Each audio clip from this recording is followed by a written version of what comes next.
that Underground Railroad was an organized network. That Underground Railroad was men, women, boys, and girls trying to be free.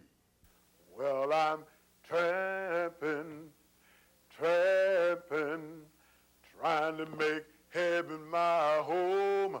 Well, I'm tramping, trying to make heaven my home.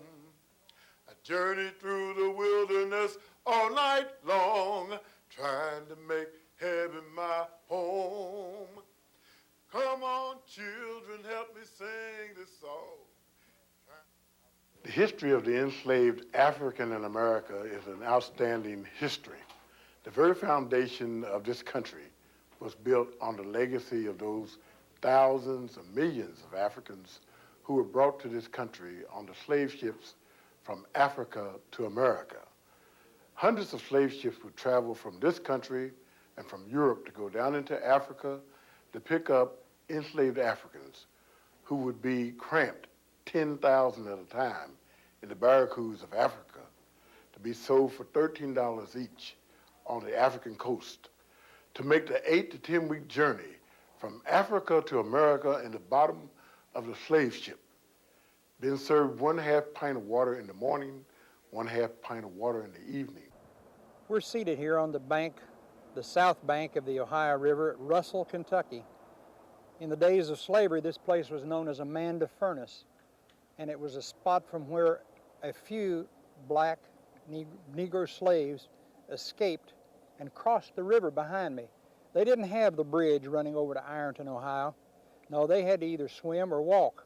And in those days, the days before roller dams, you could wade across this river when it was down. The black slaves weren't necessarily from this area. They probably came from Mount Sterling or Owingsville, where their owners leased them, rented them to the furnace, the iron furnace people who worked in this area. This is the Hanging Rock Iron region, and there were some 35 or 40 furnaces. It needed, at certain times of the year, needed a lot of manpower. And the slaves marched up here, not in coffles, not in chains, but they marched up, and they usually walked back the same way, without any guards. They had families at home and responsibilities and reasons to go back where they came from. But as I said, every once in a while, someone jumped ship. It really is an international history, and it's a major part of American history. The term Underground Railroad means just that.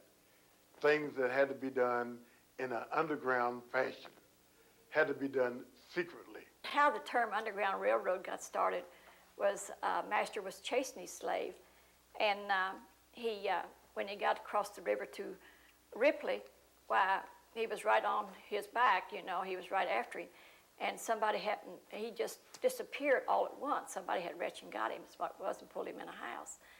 And he said, well, where'd he go? He must have went underground.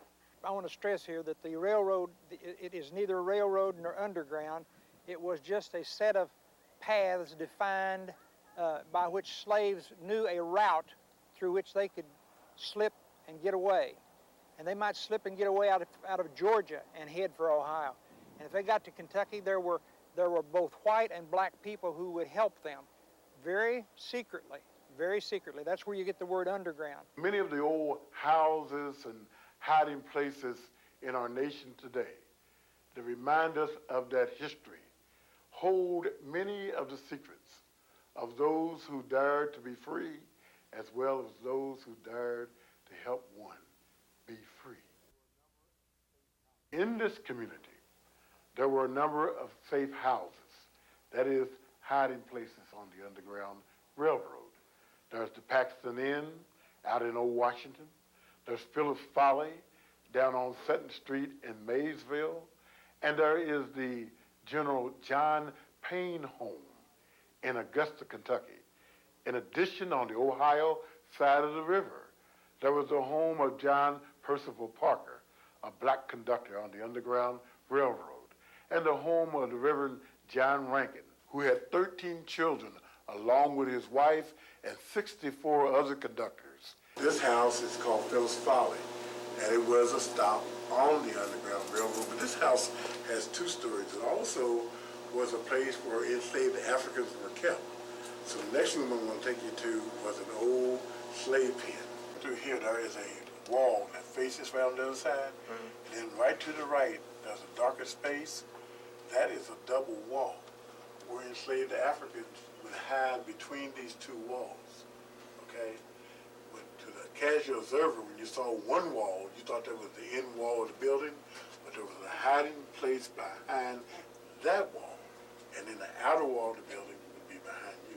Mr. Paxton was a lawyer from Cincinnati area, and he built the inn here in 1805.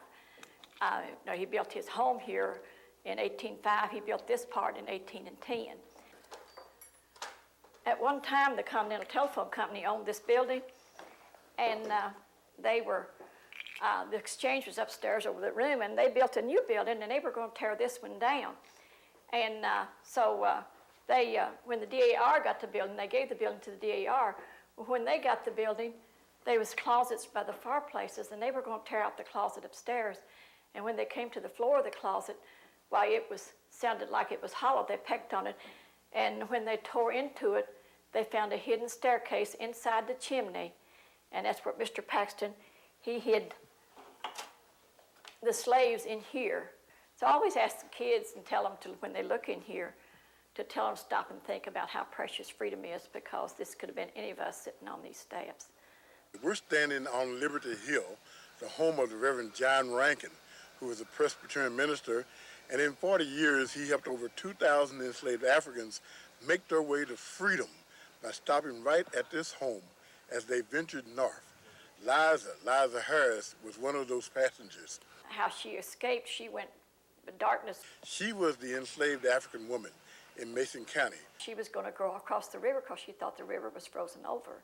Rather than see her child sold away from her, dared to leap out on the frozen Ohio River. The river was thawing, and she didn't have anything but chunks of ice to get across on. Jumping from cake of ice to cake of ice, sometimes falling into the chilly Jordan, the Ohio River. She'd go up on one chunk of ice, and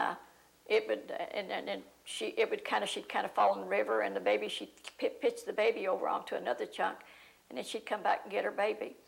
And so all the way across the river, she went on those chunks of ice.